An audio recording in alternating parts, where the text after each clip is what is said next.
Good afternoon from windy Monticello, Minnesota. Behind me is the Polestar 2. It's a vehicle I really like. It's got one Achilles heel that's made me not recommend it to everybody, and that is the charging infrastructure in Minnesota so far. But as of today, we now have magic docks on the Supercharger, and so I will show you how those work. We'll try to plug in the Polestar 2 and see how that goes.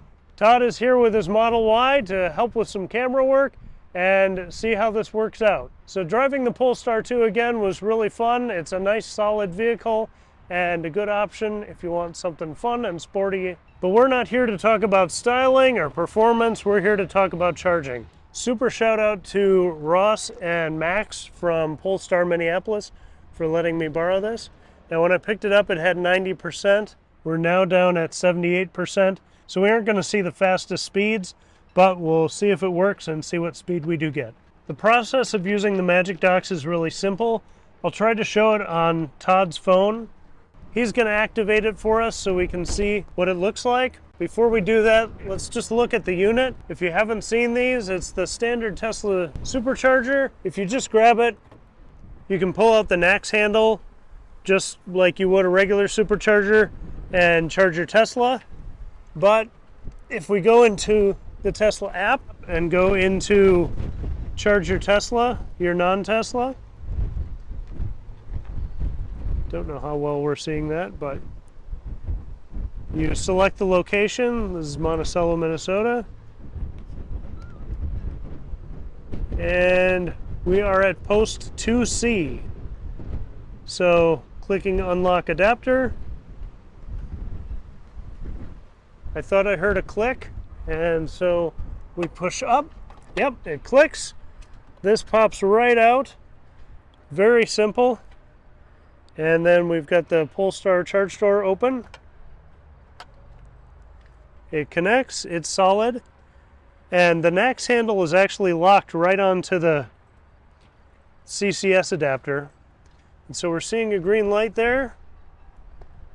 And it's pulsing, that means charging. And so we see the green light, we are charging. We're up to 51 kilowatts. Again, we're not going to see super fast speeds.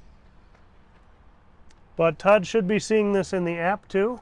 So he can see and monitor that, what the charge rate is and the percentage of battery. So if he goes into the handy cubbed foods here, he'll know what he's getting while he's away from the vehicle. And that is in the Tesla app. Looks like we're gonna just sit here at 50, maxed out at 53 kilowatts. So again, at this state of charge, that's plenty. And it's telling us it will finish at 90% at 3:15, and we're at 3 o'clock now. So looks like everything is working. We'll come back in a couple minutes and unplug. Okay, after just a few minutes, we're up to 86%. Still at 47 kilowatts. We just dropped down from 50 a minute ago, but still charging, and we're going to disconnect, so we'll show you that process. Now you probably can just press the adapter, but in the app, you can select stop charging. It thinks for a second, then you press the adapter, pull it out, reseat it in there, and then the Tesla connector comes out. Just like normal. So really slick system. Just last night, all of these Superchargers went from Tesla only to everyone can use them. Nissan Leafs with the CHAdeMO port notwithstanding, but really cool. So really great experience here, very simple. There's even a tutorial when you first launch the Tesla app and say charge my non-Tesla. It'll walk you through this process if you forget after watching this video. But what's so exciting to me is that there are other great EVs out in the world, and the Polestar 2 is one of them. And in Minnesota, it's been hard to recommend those if you want to do a lot of traveling. But with Magic Docks rolling out and being able to charge in more remote places just overnight, this is really exciting news for the EV world. So thank you, Tesla. Thank you, Polestar. Couple odds and ends here while we're in the studio and out of the wind. couple things about the car, and then the Magic Docks and how I'd like to proceed and see how these are working out over time. Now, part of the ease of using a Polestar 2 is that the charge port is in the same place as it is on Teslas, so I knew I could get there, and even if the station was full, I wouldn't be blocking other spots. And that's something to be mindful of if you're in another vehicle with a different charge port, but sometimes you just have to do what you need to do to get a charge, and just be as courteous as you can to other drivers. I know with the Ford Lightning and the Mach-E, you have to pull in really close, and it's a little bit of a stretch, but it can be done. There's also been documented issues with the eGMP cars, which are 800-volt architectures. That's the Kia EV6, Hyundai Ioniq 5, and Genesis GV60, I believe. And there may have been issues with Lucid and Porsche as well, where they aren't getting the full charge rate or charging isn't quite as seamless as 400-volt cars. Now, hopefully that's been solved before they're doing this bigger rollout of Magic Docks, but I don't have any data on that yet. I know Steve from Plug and Play EV has done a great job with his Ioniq 5, doing a lot of testing in the New York area and showing some of those struggles. So hopefully that's solved, but I don't have any data on that yet. I also don't know how charging speeds are. Obviously, we were at the top of the battery with the Polestar, and so I'd like to get back there. My goal is to be back there next Thursday, October 12th, around 6 p.m. I'll make an event in the Minnesota EV Owners Group. If you're around and want to try your non-Tesla EV on the Magic Dock, I'm going to be there, and we'll try to do my best to help troubleshoot, and we'll see what kind of data we get.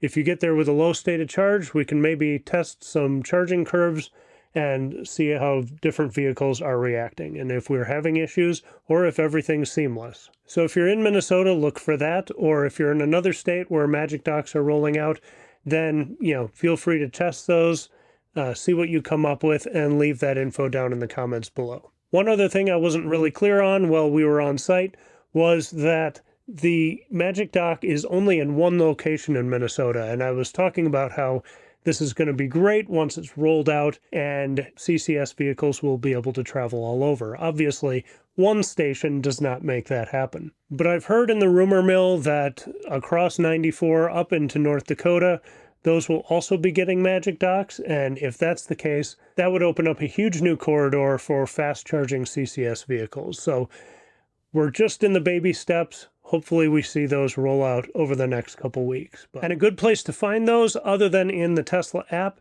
you can also go to findus.tesla to bring up their supercharging page and filter for charging non-Tesla EVs. And they seem to be updating that fairly soon after these Magic Dock stations come online. So if you're curious about a certain route, you might want to check that periodically to see if Magic Docks are available in the places you want to travel. Okay, so seriously, I'm just about to export the video, and someone posts on Facebook that Alexandria is now on the map as having a Magic Dock. And so that's the next step, up 94, headed toward North Dakota. So it looks like that route is going to take shape. But like I said earlier, keep an eye on that Find Us page on the Tesla site. I have a feeling we're going to see more and more of these pop up over the next few weeks.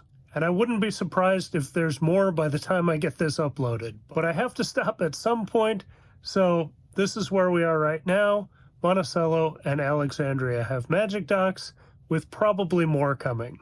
Then finally, I want to wrap up with a couple notes on the Polestar 2. It's been a while since I've driven one, and got a good 30 miles each way with the Polestar 2, the 2024 model. It's all-wheel drive, but biased toward the rear wheels. Really comfortable, easy car to get in and just go. Just like in my car, I hit the voice command, said navigate to the Supercharger in Monticello. The turn-by-turn navigation came up. It took me right there and was spot on with the estimated percentage we'd arrive with. And then navigating back to Polestar Minneapolis, same thing. Simple voice command, navigate to Polestar Minneapolis. Took me right there, turn by turn, and battery percentage, again, was spot on. So really good feedback from the vehicle, easy to just jump in and go. I didn't do a lot of testing of the ADAS system or anything like that, but just a nice, comfortable ride and a car I really enjoy. So thank you again to Polestar Minneapolis, to Ross and Max for helping me out. Let me know if you have any questions. If you have comments or experiences with Magic Docks in your area, again, let me know in the comments below. If you can make it next Thursday, October 12th, to Monticello to test your non-Tesla EV on the Magic Dock, I would love to have you on video and see what your car does and see how the Magic Docks handle other types of vehicles. Here's hoping other Magic Docks open up in the upper Midwest and we can all have some happy road tripping. And we'll catch you in the next one. Have a great day. Bye.